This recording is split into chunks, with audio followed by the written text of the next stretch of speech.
ગુજરાતની કાયદો અને વ્યવસ્થા, ગુજરાતના ગૃહમંત્રી ફાંકા ફોજદારી કરે છે, આ સાબિત આજે થાય છે. આજે વાત કરવી છે બોટાદ શહેરના પોલીસ અધિકારીની. બોટાદ શહેરના પોલીસ અધિકારીએ જે 17 વર્ષના નાબાલિગ યુવાન ઉપર અત્યાચાર કર્યો છે, જે રીતે નાબાલિગ યુવાનને ઢોર મારવામાં આવ્યો છે, એ ખરેખર કેટલું યોગ્ય છે ને એ તમે તમારી જ રીતે કોમેન્ટની અંદર બતાવજો. 17 વર્ષના નાબાલિગ યુવાનની હાલત આજે જે કઈ રીતની પરિસ્થિતિની અંદર એ જીવન જીવી રહ્યો છે, અત્યારે હાલ એ અમદાવાદની હોસ્પિટલની પ્રાઇવેટ હોસ્પિટલની અંદર દાખલ છે.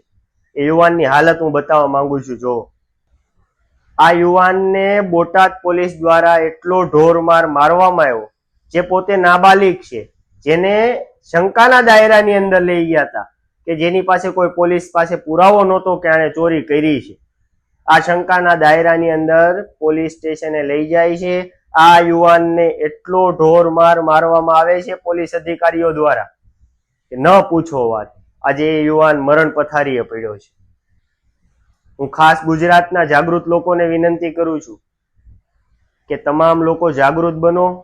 આ કાયદો વ્યવસ્થાની વાત કરતી સરકાર, આ હર્ષભાઈ સંઘવીના રાજની અંદર પોલીસ પ્રશાસન જે કામ કરી રહ્યું છે ને, એ હું તમને બતાવવા માંગુ છું.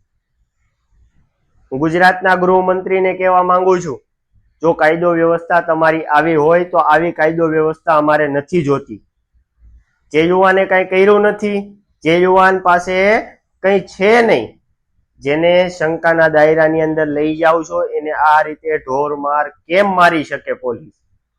આજે યુવાન અમદાવાદની પ્રાઇવેટ હોસ્પિટલની અંદર દાખલ છે. આ યુવાન સાથે ન બનવાની કોઈ ઘટના બનશે તો આની તમામ જવાબદાર બોટાદ પોલીસ અને જે પણ અધિકારી આને ઢોરમાર માર્યો છે એ અધિકારી રહેશે.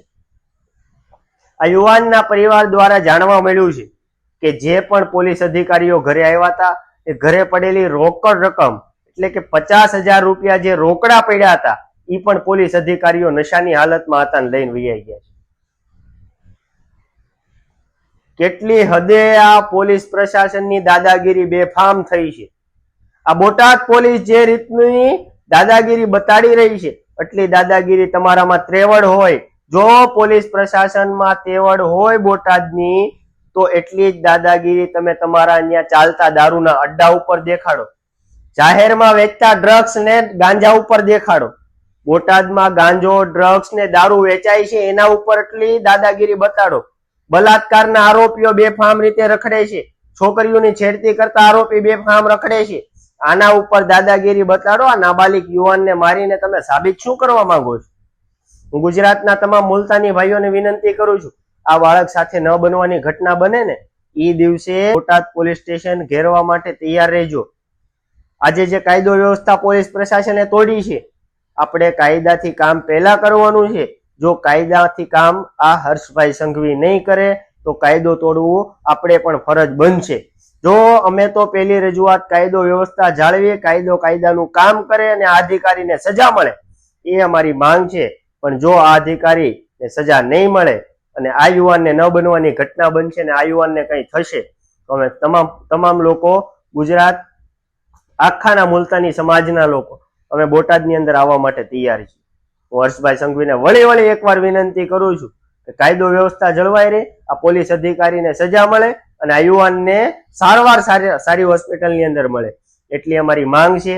ખાસ એટલી વિનંતી સાથે હું તમને ફરી એકવાર વિનંતી કરું છું કે ખાસ આ મેટર ઉપર ધ્યાન આપો અને ગુજરાતમાં આવી કોઈ બીજી ઘટના ન બને એના ઉપર પણ ખાસ ધ્યાન આપો. હર્ષભાઈ સંઘવી, આ તમારી ફરજ છે, તમારી ફરજ ન ચૂકો. આ તમારી ફરજની અંદર આવે છે. ખાલી ફાંકા ફોજદારી કાયદો વ્યવસ્થા જાળવી રાખવી, કાયદામાં રહેશો તો ફાયદામાં રહેશો.